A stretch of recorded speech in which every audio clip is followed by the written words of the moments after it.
Indispensable. Essentiel. C'est fabuleux. De ne pas réfléchir, foncer.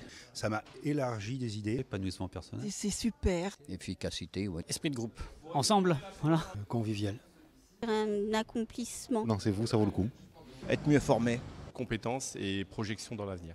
Un parcours d'excellence, je pense, de la CAPEB. Extraordinaire. Épanouissant. Une ouverture d'esprit. Défendre les intérêts des artisans.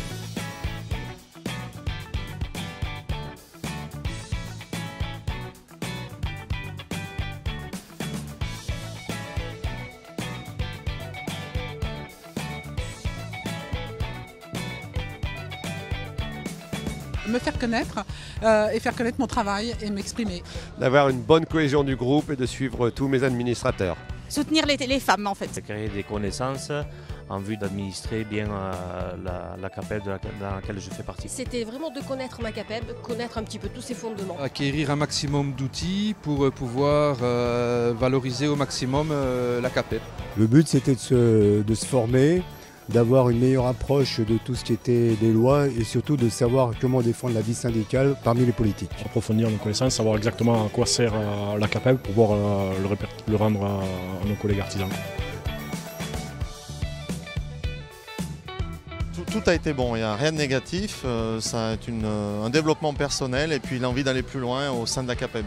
Nous on a organisé une table ronde à ce sujet-là sur le handicap et la formation à l'école des cadres nous a permis de pouvoir tenir des discours devant des élus sans bégayer et puis de pouvoir alimenter un sujet en ayant fait un minimum de recherche avant.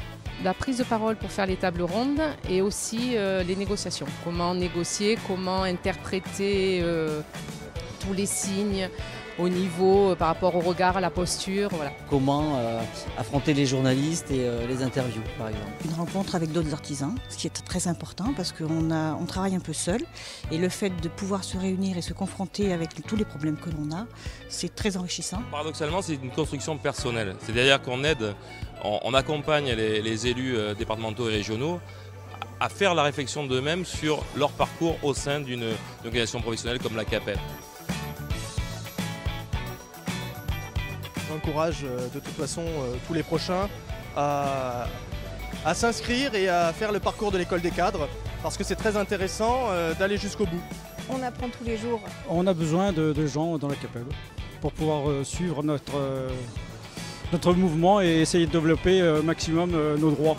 On doit préparer nos dossiers, savoir argumenter et savoir parler et se présenter devant les journalistes, les hommes politiques, etc. Si on veut parler pour ses collègues et puis être efficace, il faut faire l'école des cadres. Faire valoir les valeurs de l'artisanat et revendiquer ce que nos pères ont voulu pour nous, c'est-à-dire une vraie représentation de l'artisanat dans l'activité économique de notre pays. Tout élu, que ce soit CAPEB ou autre, doit suivre doit avoir un minimum de connaissances. Il faut porter les valeurs de l'artisanat, donc il faut faire avancer le syndicalisme aussi. C'est très important dans le sens où il faut absolument qu'ils soient à l'aise au niveau de toutes les missions qu'ils peuvent avoir dans le réseau et à l'extérieur d'ailleurs.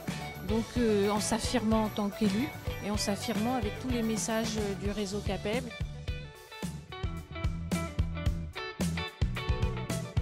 La responsabilité que j'envisage déjà c'est prendre la suite de la section élec au niveau de la CAPEB 22. Responsable de section et après pourquoi pas rentrer au sein du bureau. C'est une formation.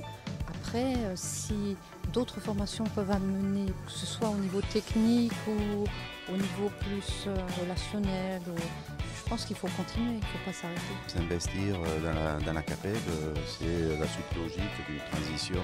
L'artisanat est en marche, l'artisanat se modernise, l'artisanat monte en compétences, l'artisanat se forme et l'artisanat sera toujours là dans la France vive du territoire. Voilà. Merci beaucoup. Merci.